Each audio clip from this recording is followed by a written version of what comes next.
Hi, my name is Charlie, and on Saturday, which is almost a week's time, I'm going to vet school. I've decided to create this series running through the application process of vet school because it could be really confusing and I've learned a lot from it. So I thought I would share the tips and the tricks and create a summary for the other vet students out there to try and help you. In this series, I'll be covering three things. The first is work experience, which is what this video is going to be about. The second is the actual application process, so that's all the supplementary application forms and the personal statement and all that stuff. And then the third is going to be at the actual interview.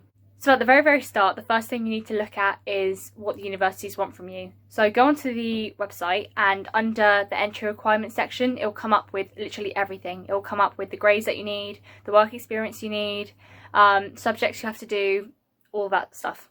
And it's really important that you look at the universities that you're interested in, because all the universities are different. They all want different things from you and they all have different requirements. So make sure that you check. There are two types of veterinary work experience you need to get. The first is husbandry, which is actually taking care of the animals, like having one-on-one time with them, like learning how to read them and how to take care of them and all that side, because as a vet you need to understand the animals you're working with. And then the second is clinical, or sort of in practice work experience, which is when you go to an actual vet practice and you shadow vets and you watch surgeries and do all that kind of stuff, just so that you can actually experience what your life's going to be like once you come out the other side of vet school. And it's really important you understand what the career is like, because it takes a lot of work to get there, and then it's a lot of work once you reach that graduation point. So it's worth it. It's worth doing as much work experience as you possibly can. And work experience is hard work. It really is, especially I found personally the husbandry side, just because there's a lot of walking and physical manual labour, which is great because I like being outside, it's all good, but it's something you should be prepared for, because it's not just, you know, like stroking sheep and things. It can be very challenging. So before you do work experience, try and make sure that you're relatively fit. Like go for a run or something, make sure that you're not going to collapse if you have to stand for more than 2 seconds. And the one thing I really hope you take away from this video is to get references. No matter what type of work experience you do, where you do it, even if it's some random like lab work, make sure you get a reference for it, because references are used by the university to prove you've actually done the work experience you've said you've done.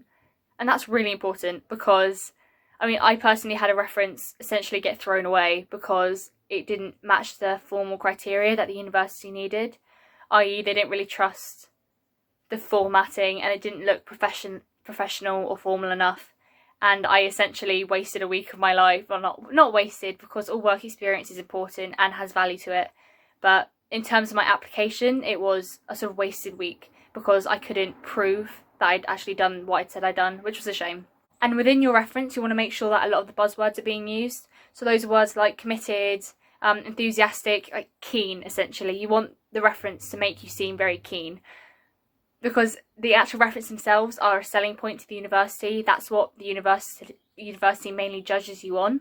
Obviously there's other criteria as well, there's loads, but references are very important. Make sure your reference is its own separate document that you can send out and print and do all stuff to, because some universities will want to see the original document, whereas other universities may want a copy that they can take away and keep for record's sake or whatever.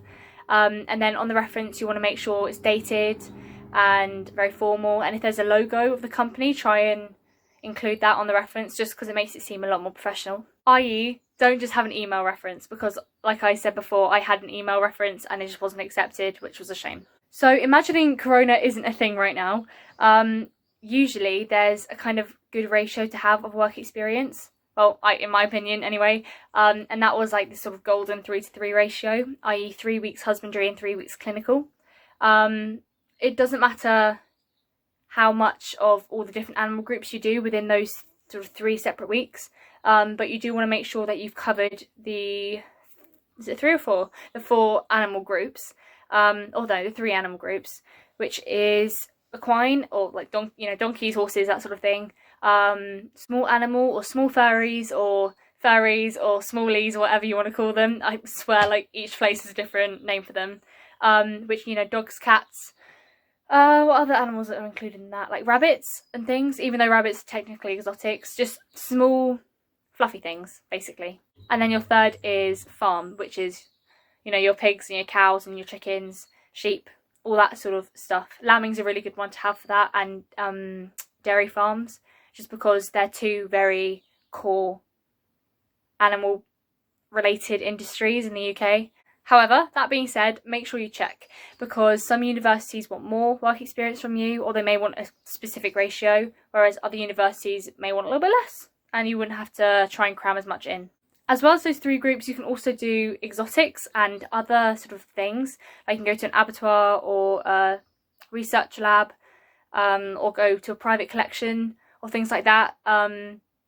Essentially, these like spicy little extras that you can kind of throw in there to widen your knowledge of veterinary.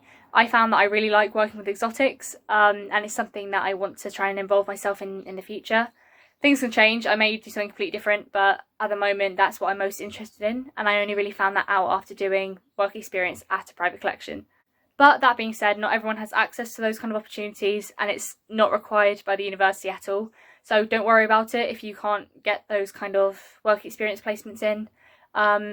You'll hear this quite a lot at open days, but the biggest thing for the university is they want to see that you're taking things away from the work experience. It's you know, like quality, not quantity. And they want to see that, you know, you're actively involving yourself in your work experience, and it's not just something like just a tick box for your application, because it is a tick box essentially, but at the same time it gives you a massive wealth of knowledge before going into university that can really be helpful in future. And then try and put effort into like researching things you've seen, because it's really handy at the interview stage, so sort of skipping a few steps, when you've seen something really interesting and you can have an active conversation with your interviewer about it.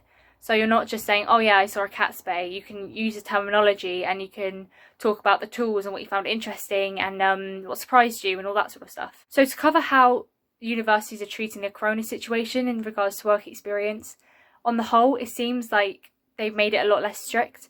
They don't expect you to have done work experience after March 2020, and you can also include work experience that you've done past the sort of 18-month point, which was kind of a limit they had previously.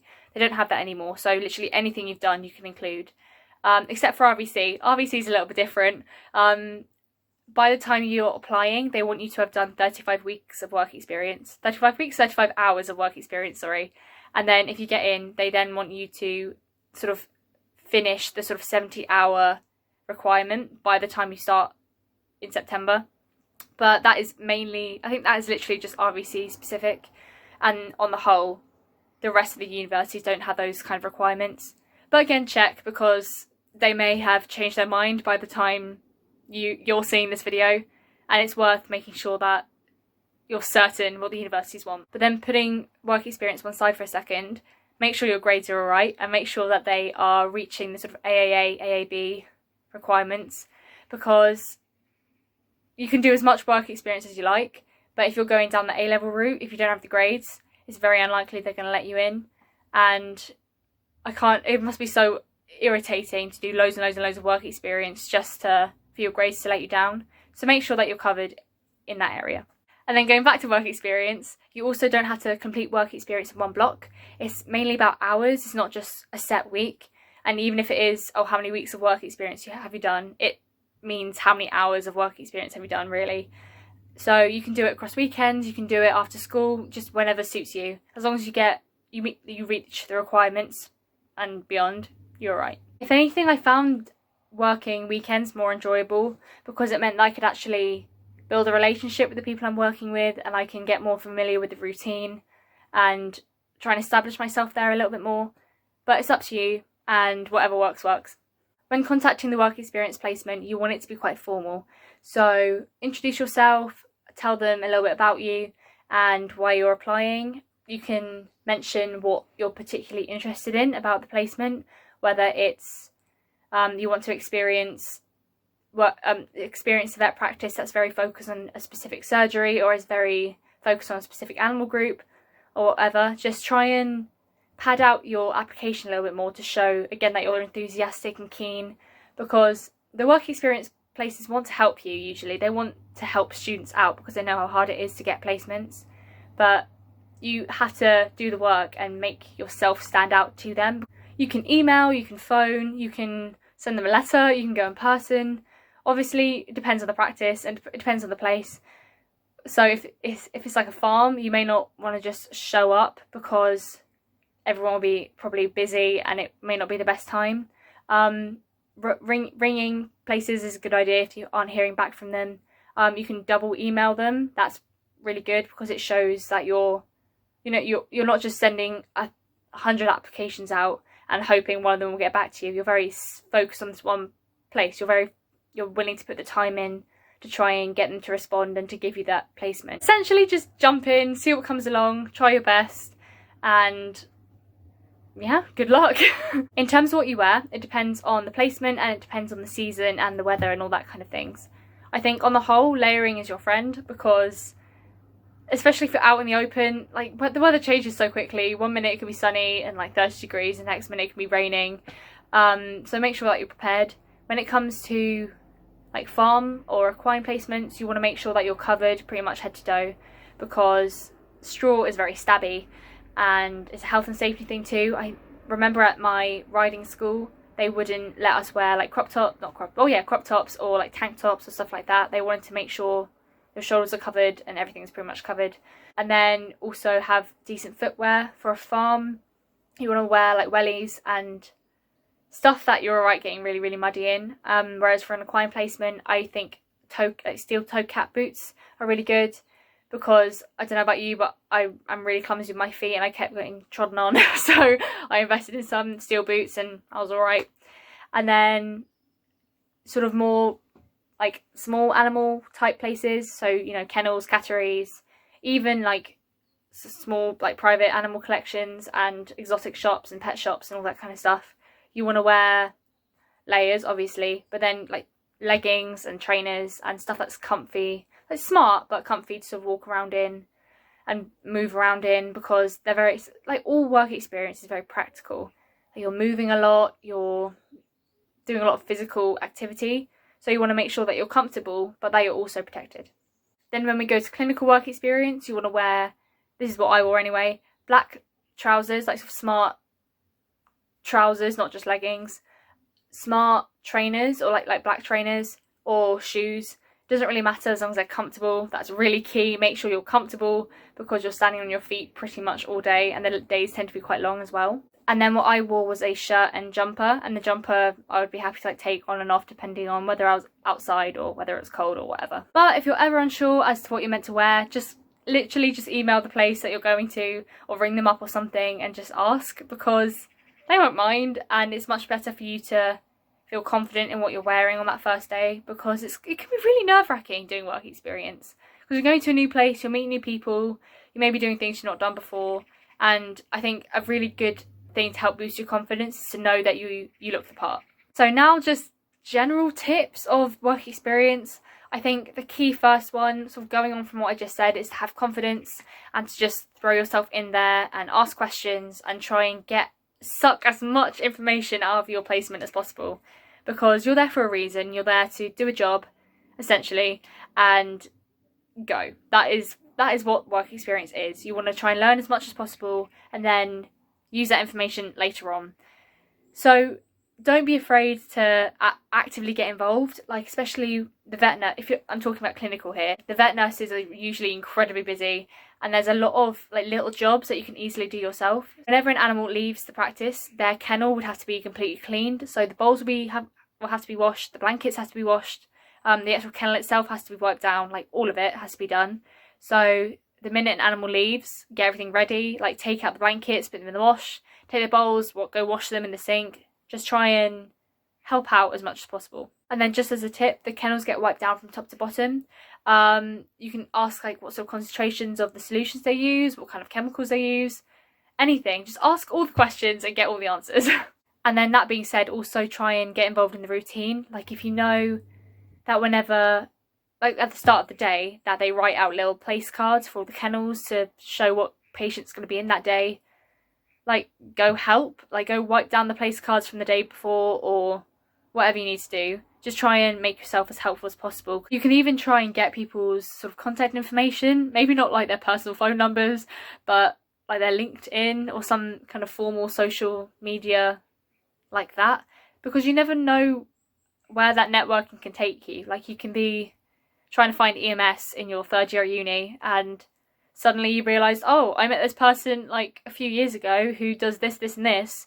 Maybe I can just ask them, and they may say yes if you do ask, and you never know what could be useful. And then you can also regularly visit the Vet Times and the BVA website and things like that, because they have a lot of information there and like articles and papers that you can access and learn a bit more from. And it's always good to try and really involve yourself in the career as much as possible and try and learn as much about the career and the industry as much as possible, because you can use that information to talk to vets and to show how sort of enthusiastic you are again.